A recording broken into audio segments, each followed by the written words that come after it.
Good morning, I'm Maiki Oreta, and you're watching Business 360, where we break down the numbers, connect the dots, and give you the developments and the insights you need to navigate, adapt, and lead. Let's dive right in. The Asian Development Bank lowers its 2025 growth forecast for the Philippines.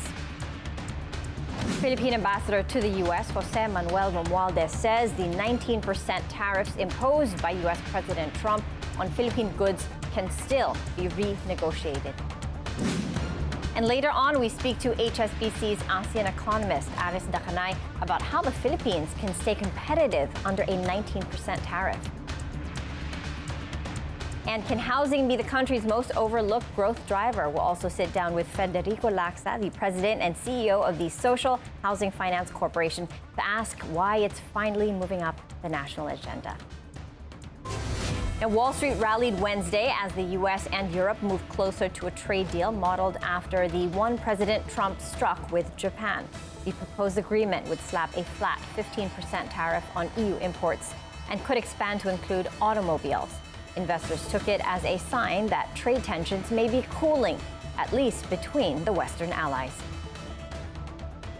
A lot of institutions are kind of positioned not really aggressively in this market. When you look at the futures markets, the S&P is not, the options market's not grossly overweighted. So I think you've got some people that are expecting some volatility. And some of these announcements that come out are positives, and people are not in a great position, so they have to keep buying them. So yeah, I would expect as we get more and more of these deals, the market to continue to go higher. At some point, you think it's fully priced in, but days like today show you it's not. The Dow Jones Industrial Average jumped 1.1%, the S&P 500 higher by 0.8%, and the Nasdaq up by 0.6%. Europe followed suit with the FTSE 100 up 0.4%, Germany's DAX rising 0.8%, and France's CAC 40 leading with a 1.4% surge. The Asian Development Bank has cut its 2025 growth outlook for the Philippines from 6% to 5.6%, citing a global slowdown and rising trade tensions. The downgrade follows a weaker than expected first quarter, despite resilient domestic spending. The 2026 forecast was also lowered from 6.1% to 5.8% as business sentiment remains cautious amid geopolitical uncertainty. Still, the Philippines is on track to be Southeast Asia's second fastest growing economy next year, behind only Vietnam at 6.3%. The challenge now is how to stay competitive in a riskier, slower world. President Bongbong Marcos is back in Manila after a 3-day visit to the United States. In a Facebook post shortly after his arrival, the president outlined the results of his meetings with President Trump and other top U.S. officials. Marcos said Washington gave assurance that ties between the two countries remain strong and that the U.S. will continue supporting the Philippines militarily, economically, and in other key areas. Here's part of the president's statement.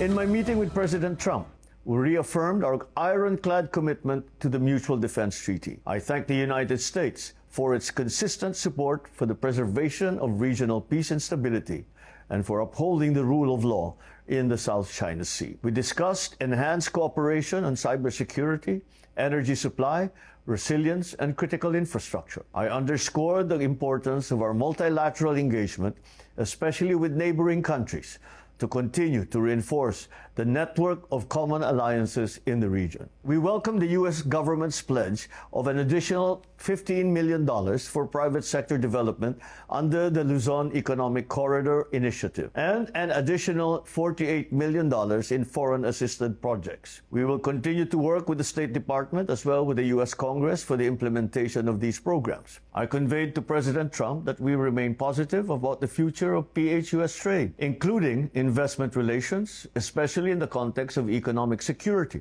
and a fair, balanced reciprocal trade. We expressed our commitment to continue engaging his team to further bolster PH-US ties and strengthen Philippines' economic security.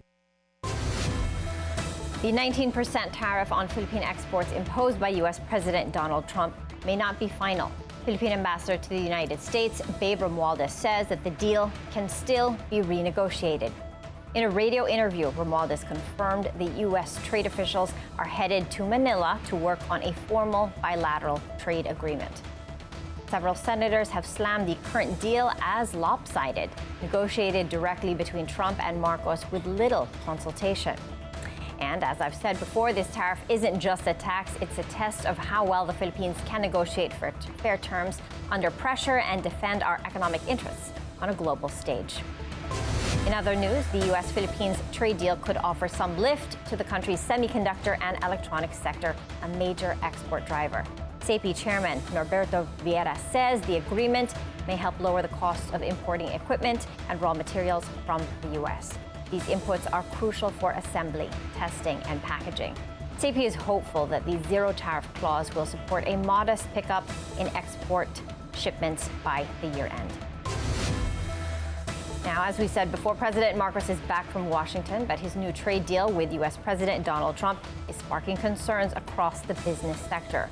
A modest tariff concession was reached, and some industry leaders worry it falls short and could do more harm than good. Sujin Kim has this story.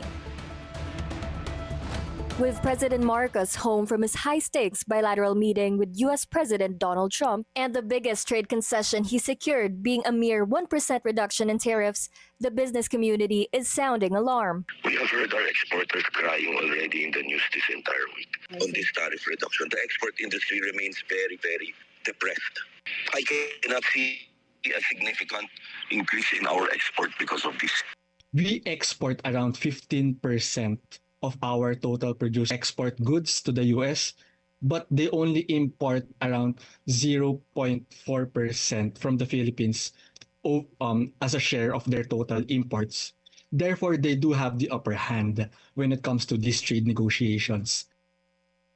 PCCI Trade Vice President Brian Ang hopes semiconductors, the Philippines' top export, will remain exempt from the Trump administration's reciprocal tariffs, citing existing World Trade Organization rules that typically keep semiconductors under a zero-tariff framework.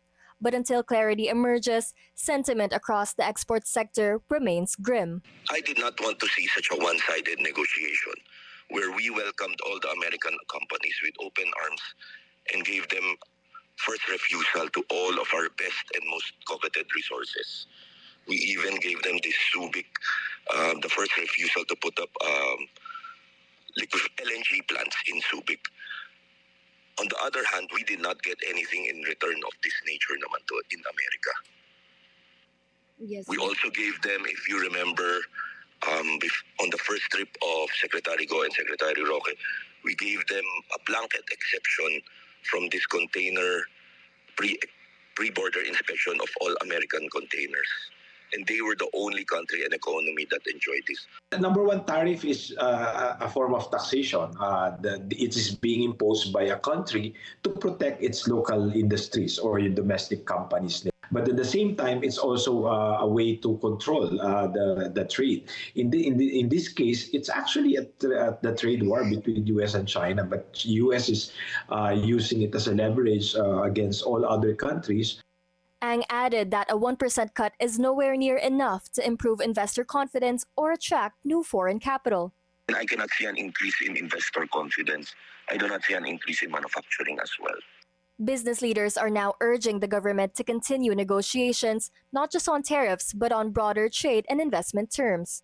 Right now, it's a wake-up call that we cannot just rely on the U.S. while it is a huge market for our exporters, because we'll never know. Maybe next month it will be higher again. The rates would not matter much, or even taxes in general, if the business or investment climate is very friendly, or the cost of doing business can be reduced. If we can diversify our export destinations, our customers, then we won't only have to please the US, and we may have other options and other destinations to sell our exports.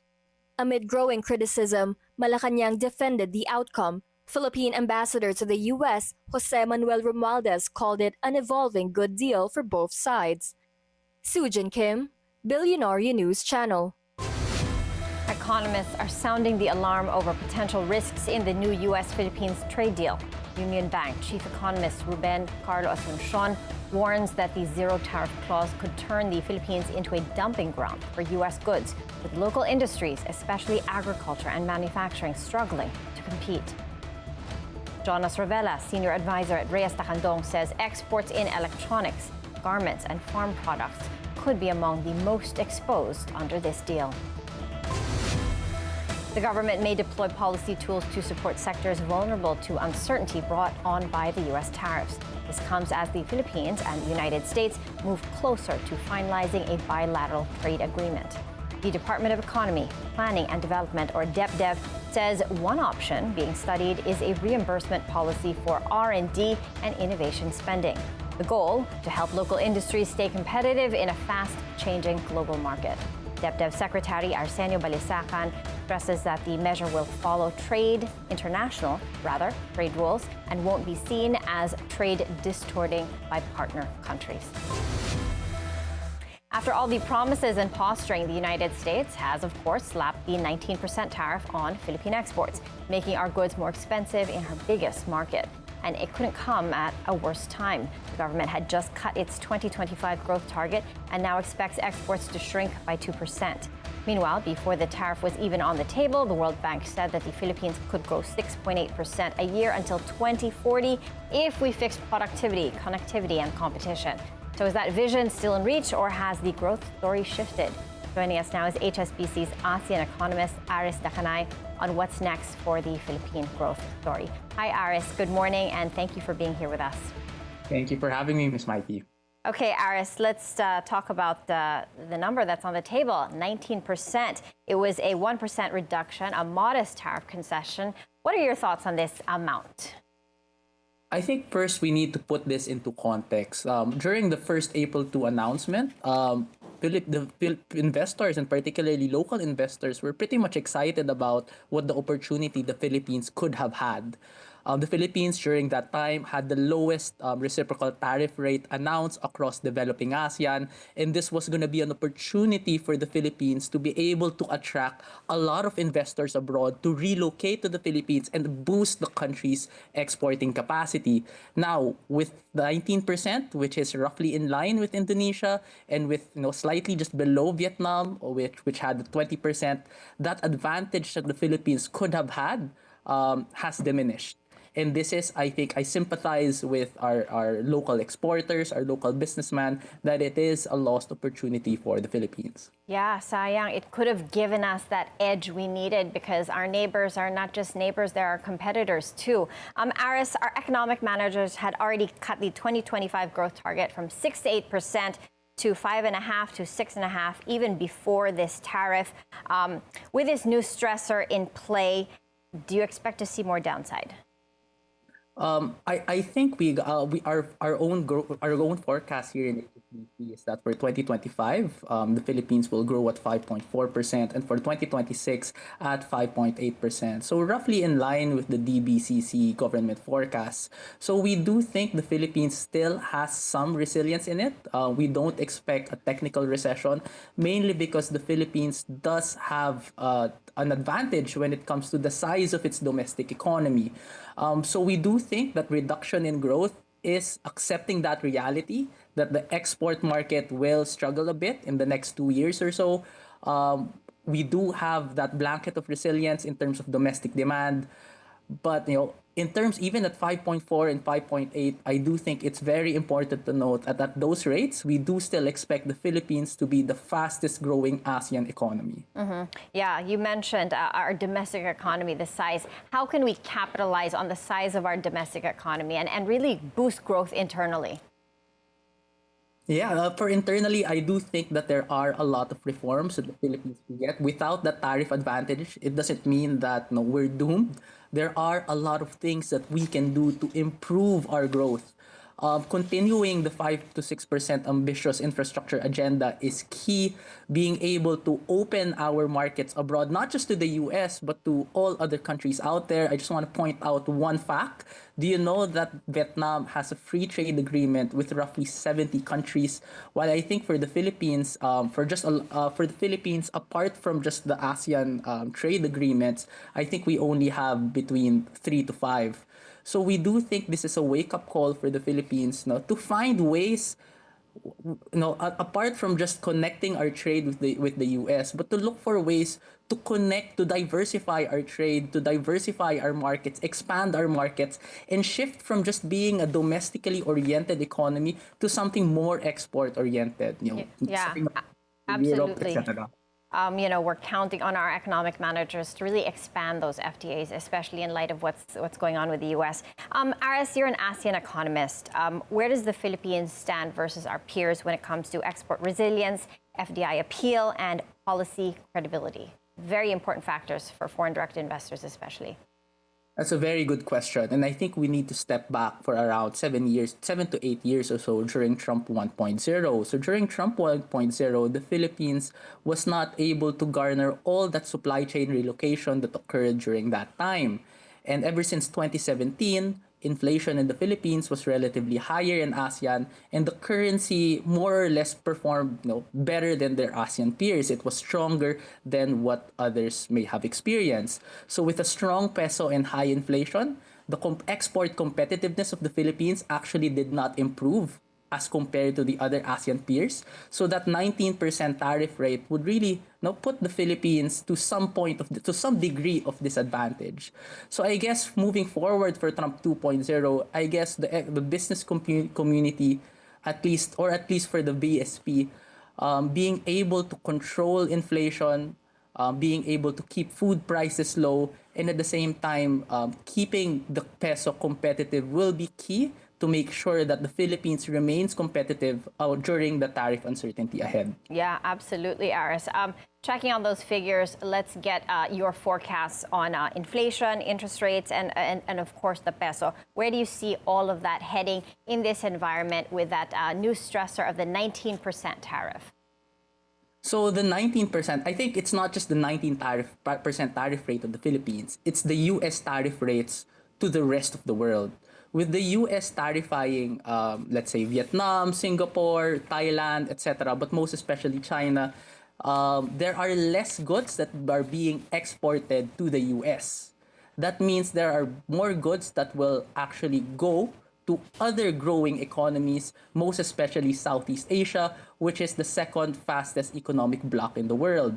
With a lot more goods being shipped or being exported to Southeast Asia, this increases supply in the region, and of course, it's a disinflationary impulse. So we do forecast inflation in 2025 to be at 1.8% and to gradually accelerate to 2.7% in 2026, which is historically is benign. Okay. And of course, it gives the BSP room to cut interest rates. Our baseline scenario is for the BSP to cut to as low as 5% by the end of this year. But I do have to say, because of these tariffs, because of more supply in Southeast Asia, with more disinflation with Southeast Asia, there is room for more. Mm-hmm. So 1% inflation for 2025. Nothing has changed since the whole tariff thing. Interest rates, one more rate cut by the BSP in Q4 to a neutral 5%. And what about the peso? Has the tariff shock already been priced in? So if we look at the movement of the peso yesterday, the peso actually strengthened. So I do think there's some notion that these tariff rates are not yet final, because theoretically, if the Philippine tariff rate was, or at least the US tariff rate on the Philippines was increased, that would mean a wider trade deficit, less FDI to the Philippines. And of course, these are actually net negative to the peso. But the fact that the peso remains stable, in fact, it actually strengthened by a few centavos against the US dollar. I do think there is some market belief that these tariff negotiations are not yet over. Okay. Yeah. Philippine Ambassador to the United States, Ambassador Romualdez, said that there is hope that this may not be final. So we're hanging on to that. And Aris, you've got a unique bird's eye view as an ASEAN economist of HSBC. If you're an investor scanning the ASEAN, does the Philippines still stand out? Are we starting to fall off the radar? What are your thoughts? I think we haven't fallen off the radar yet. I think there are still some optimism that our close ties to the US will actually give us an edge in amongst the trade uncertainty, amongst the tariff uncertainty. So I do want to point out a few numbers. So right after Mr. Trump got elected as president of the United States, we were able to sign an FTA with South Korea where in the fourth quarter of 2024, they promised to invest a total of 1.7 billion US dollars to the Philippine economy to boost our manufacturing sector. So we haven't lost our edge. I do think our attractiveness is still there. The opportunity of being more attractive, I guess, would have been diminished because of the 19% tariff rate. But the Philippines still has its promise because I do think that across the ASEAN region, it has one of the most robust reform narratives out there. All right. Thank you for your time, Aris Dacanay, ASEAN economist for HSBC, for sharing your unique insights with us and for helping guide us and help us understand what's going on in a very volatile world. Thank you very much. We're taking a quick break. Please stay with us as we dive deep into the numbers and the narratives that matter most to your bottom line.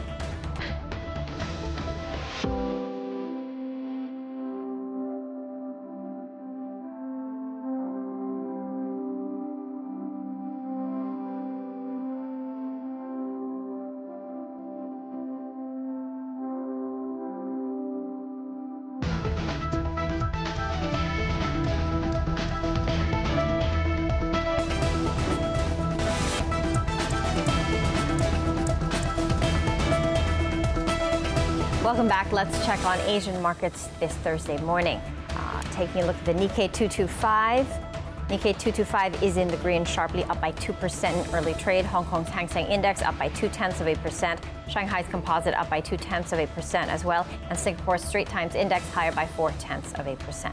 Here at home, Philippine shares snapped back above 6,400 on Wednesday, riding Wall Street's gains and shaking off concerns over the U.S. tariff deal.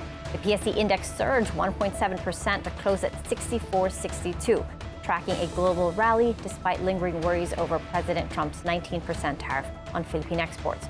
Foreign investors turned net buyers, bringing in 181 million pesos, a welcome sign amid geopolitical uncertainty. Value turnover remained thin, however, at 5.98 billion pesos, but still above the year-to-date average. And while exporters brace for impact, local consumers may see relief from zero tariffs on U.S. goods. The market is also starting to price in a possible rate cut from the BSP later on this year. And as always, we'll be watching for shifts in sentiment as trade talks and inflation data unfold. Taking a look at our market this morning, as of 10:26, the main gauge is trading to the downside slightly. It's flat with a slight downward bias.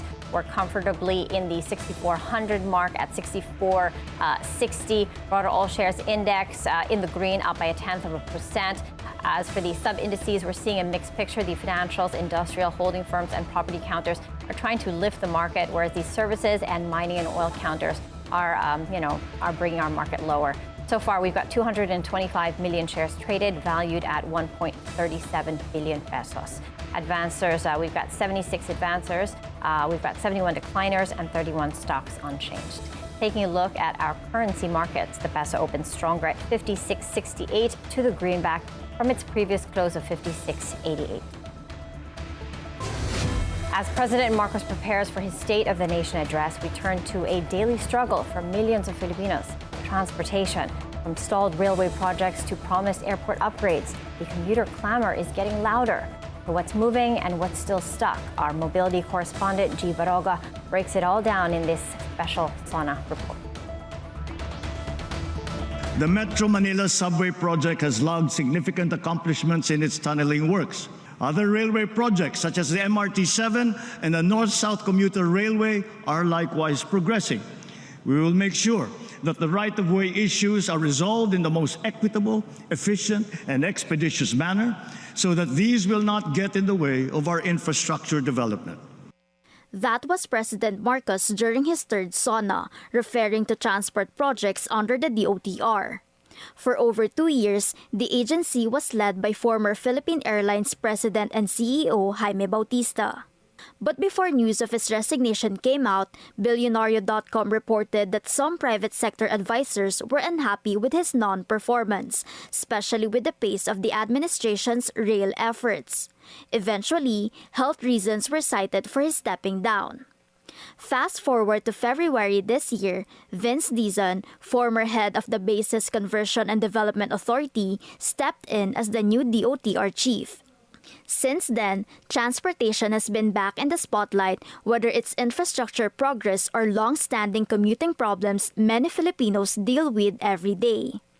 With just 3 years left in this administration, Secretary Dizon says the key is to figure out which projects can be finished and which ones can at least get started so the next team has something solid to build on. We're focused on the proverbial low-hanging fruits, which is the infrastructure projects that have been there for so long but have not been completed but have a great chance of being completed during this administration. Some of these include the Common Station and the MRT-7, two long talked-about projects that still aren't operational more than a decade later. But Secretary Dizon is optimistic. Both should be up and running a year before the end of the president's term. In the president's podcast last June, he also mentioned plans to begin partial operations of the Metro Manila subway soon. We will be able to open it na maabot na sa Valenzuela. We have the extension of the MRT. But these are long-term projects. But they will come. They will come. They will start to. We will start to see the completion of some of the phases by late this year, next year. Right-of-way issues are still a major hurdle, but Secretary Dizon says the president's push to fast-track the process is already paying off, with sharper focus and the right people in place. In fact, for MRT-7 and the North-South commuter rail, many of the old bottlenecks have already been cleared. As for the subway, there are 5 major right-of-way problems there. 5. In the last 3 months, we've already been able to close 3 out of the 5, just in the last 3 months. So it can be done. He also said the new right-of-way law will be a big help moving forward. And according to transport experts, the government is heading in the right direction. They say having clear goals is important, and that's improved mobility nationwide. That infrastructure program of the government is very critical to motorization. And then you layer on top of all that the government's thrust now to really level up public transport. So you have the subways that are being built, you have the train networks that are being built. We're talking about central depots that allow all of these different modes of transportation to interconnect. What's more important is that whatever this current administration lays down, future administrations will build up on. Hindi yung, let's say, whatever they do, buburahin natin and start from scratch again. The NAIA PPP will go down in our history, not only as among the largest and fastest approved PPPs, but one that has set the bar in terms of openness, transparency, and competitiveness of the process. Also in the last SONA, PBBM highlighted his administration's public-private partnership with San Miguel Corporation, led by ultra-bilyonaryo Ramon Ang for NAIA's rehabilitation. And in under a year, the RSA-led new NAIA Infra Corporation has already made noticeable changes to the airport, once ranked among the worst in the world. Among the president's promises is also the faster movement of passengers in airports through digitalization and modernization. First step was going paperless for immigration and customs with the e-travel system. Soon, the piloted e-gates will be standard fixtures at airports to further facilitate ease of mobility during departures and arrivals. Right now, e-gates are already installed at NAIA, and 50 to 65 more are expected before the year ends. Not only does this boost efficiency, it also strengthens airport security. Beyond the big-ticket projects and high-level promises, Secretary Dizon and the DOTR are also cleaning up the messy parts of our transport system, like rogue drivers, fixers, overchargers, and airport scams, even boosting capacity and digitalization of existing railway systems, bringing with them a vision for a safer, smoother ride for all Filipinos. For BNC Mobility, G. Baroga. The Philippines continues to face a massive housing shortfall, a challenge that's not just social but economic. As urban populations grow and land values rise, the demand for affordable, sustainable, and financeable housing has never been more urgent. The Marcos administration, through the Department of Human Settlements and Urban Development, or DSUD, is expanding its Pambansang Pabahay program with a focus on pro-poor, people-centered solutions. But to deliver at scale, it needs private sector partners, creative financing, and real commitment. Joining us now is Federico Laxa, the President and CEO of the Social Housing Finance Corporation, an attached agency under DSUD, to break down the strategy, the risks, and the path forward. Good morning, sir. Thanks for being here with us. Good morning, Maiki. Okay, when we often focus on exports, inflation, and investment when we talk about growth, but housing has the capacity to be a pump primer for the jobs that it creates and for the other industries like construction that it boosts. Where are we in the socialized housing segment right now, sir, in 2025?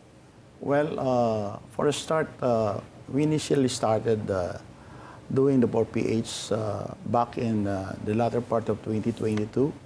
And the Social Housing Finance Corporation has been at the forefront of the 4PH program. We initially started several vertical housing projects in 2023.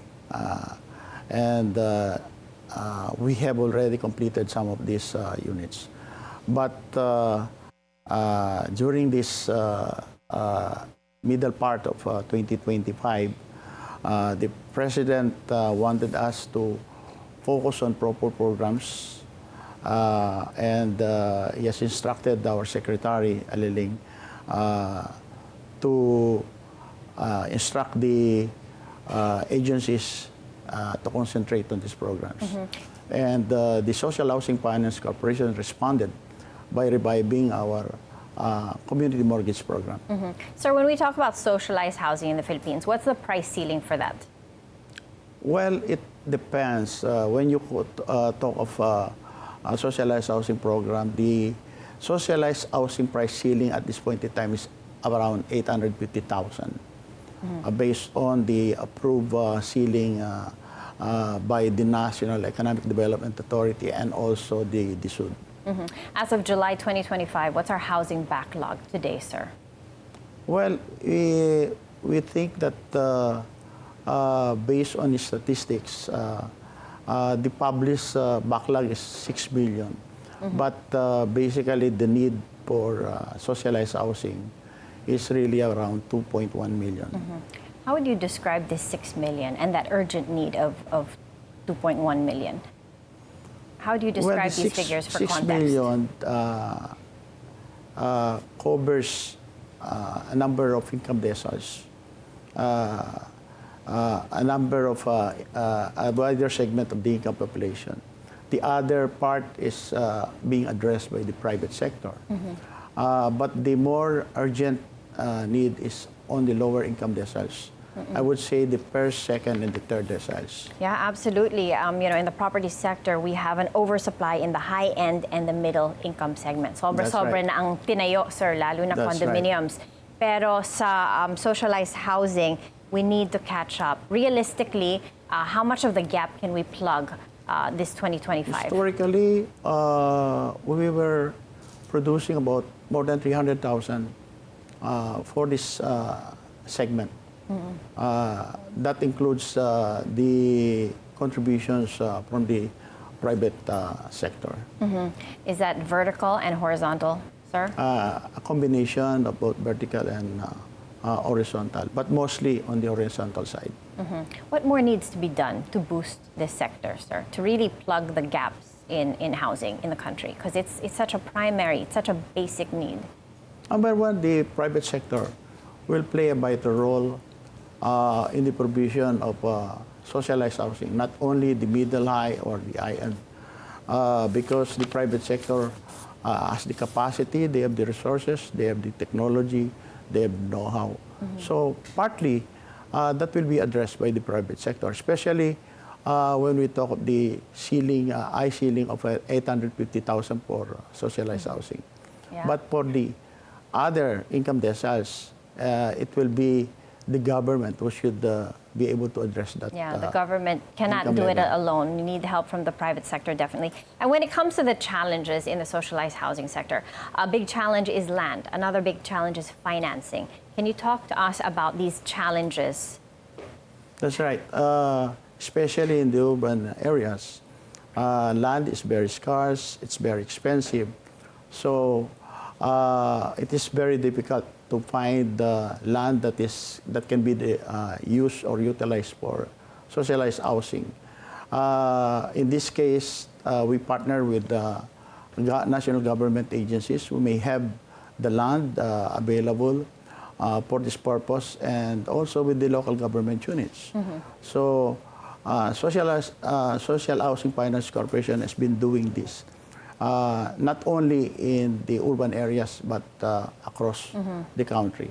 In fact, we have entered into various memorandum of agreements with the local government units where they provided the land for our projects for 4PH. Sir, another challenge you have is financing.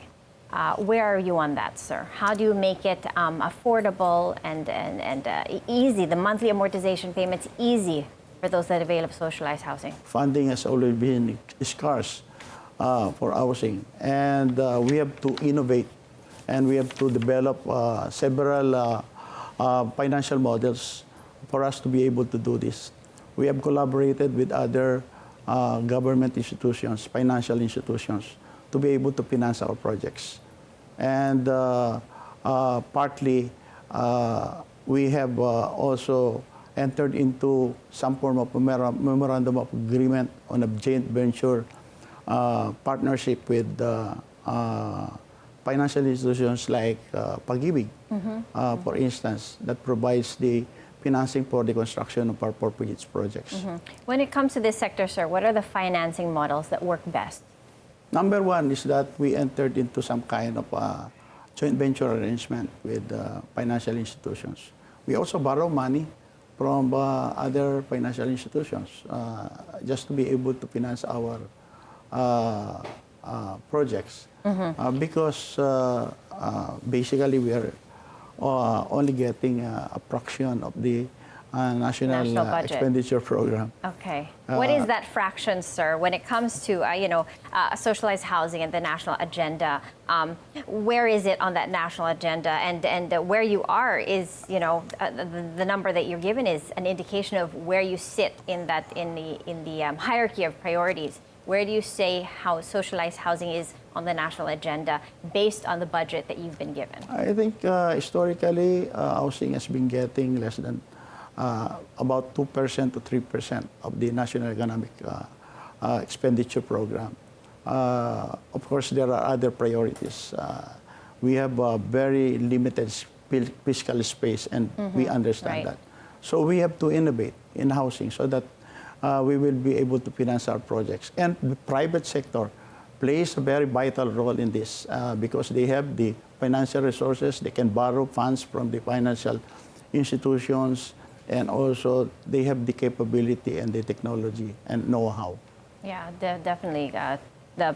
With the scale that needs to be done, you definitely need to work with the private sector. For those in the private sector that would like to help participate, how do they reach out to you, and what are the steps?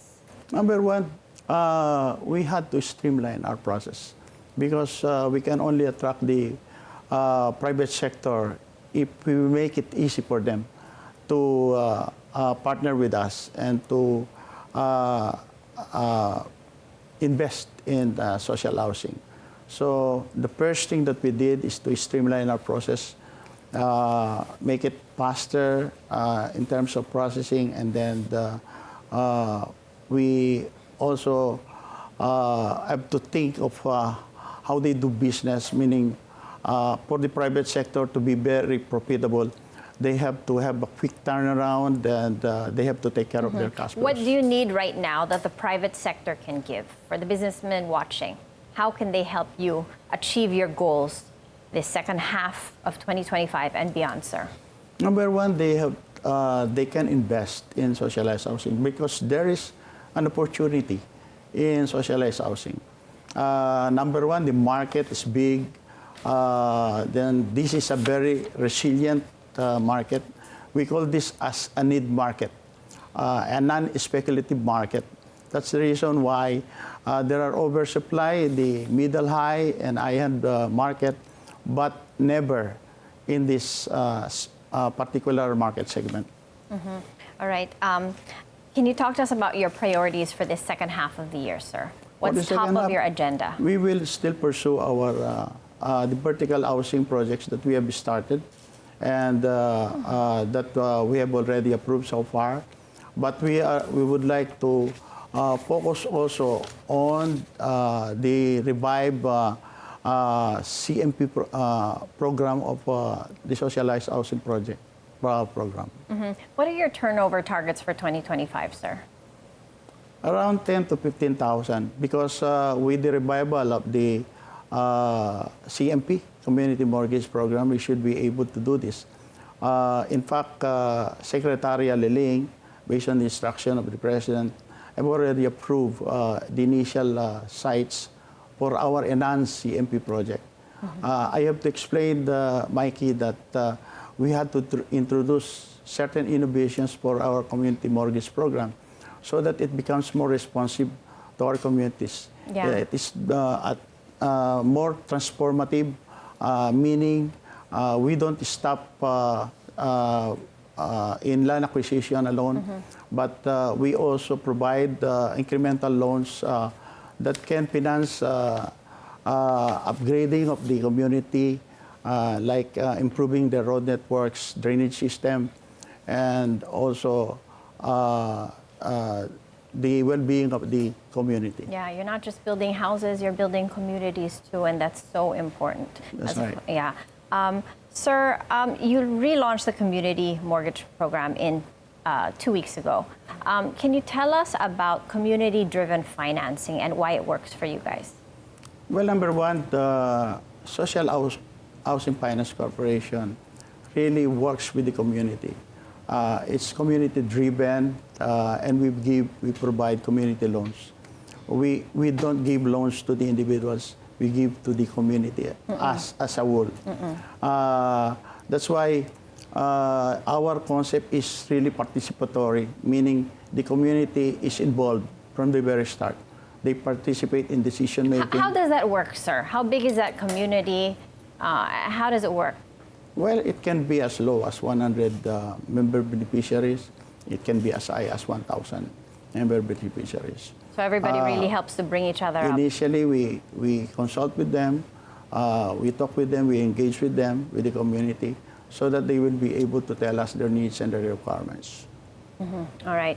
And what are your hopes for this socialized housing sector, sir? What do you hope to achieve? With the revival of the community mortgage program, we should be able to address more of the backlog.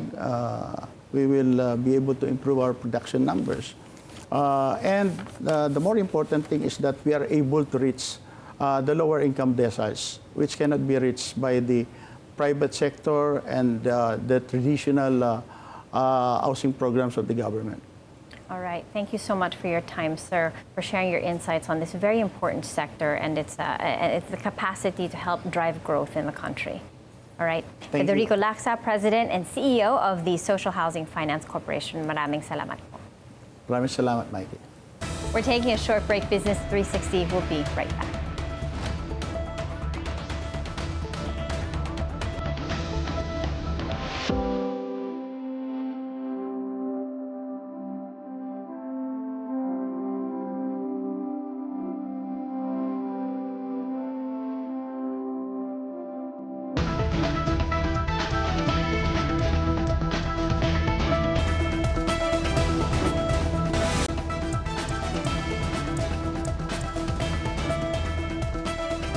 Welcome back. Senator Risa Ontiveros is calling for transparency, urging that BICAM budget talks be opened to the public. Her statement comes after a Politico.com report revealed that Senate President Chiz Escudero allegedly inserted 142.7 billion pesos into the 2025 national budget, mostly for infrastructure and flood control. On Bilyonaryo News Channel's On Point, Ontiveros said she's deeply concerned by the allegation and believes greater public scrutiny can curb abuse. Kaya mas nagkakaroon ng currency yung mga panawagan to open the BICAM. Hindi lang yung chairs ng dalawang panels, Senate at House, hindi lang yung full panels ng dalawang houses ng Kongreso, but any and all interested Filipinos, yung mga budget reform advocates, kayo sa media, or kahit sino pa sa mga kababayan natin. I don't see in principle why there would be any difficulty about that. I've raised that call. Sinabi na rin niya ni Sen Ping, narinig na rin natin kay Speaker. So, maybe this year? Maybe this year, we should really give it a go. DigiPlus Interactive, a listed online gaming firm, is calling for dialogue, not dismissal, as lawmakers push to crack down on e-gambling. Chairman Eusebio Tanco warns a full ban could endanger thousands of jobs and says DigiPlus is ready to comply with stronger rules. The company is committed to swift, responsible action to protect players and wants a seat at the table as new policies are drawn up. Tanco adds, don't condemn an entire industry or the 50,000 Filipino families who rely on it without first hearing the facts. On another front, Tesla says it began production of its long-awaited affordable model in June, with volume rollout set for later this year. The new EV is seen as Tesla's answer to slumping sales and growing pressure from lower-priced Chinese competitors. But with no price tag revealed yet, questions remain on whether it can truly compete in a crowded global market. The company also held back on full-year delivery guidance, blaming macro uncertainty and auto tariffs under President Donald Trump. For Philippine consumers and investors, this marks a key moment in the EV race, with Tesla fighting to hold ground amid rising China-US trade tensions. Now, still in the U.S., Columbia University reaches a $200 million settlement with the Trump administration, ending a high-profile funding dispute that's been closely watched by the academe and donors worldwide. The deal comes after allegations that the university failed to curb anti-Semitic harassment on campus. As part of the agreement, most of the $400 million in federal grants suspended earlier this year will be restored. The settlement sends a strong signal to global universities and investors and endowment managers. Compliance, campus safety, and political climate are now directly tied to funding security, even for top-ranked schools. And that's it for Business 360. I'm Maiki Oreta. Thank you for joining us, and keep it here on BNC, the Bilyonaryo News Channel.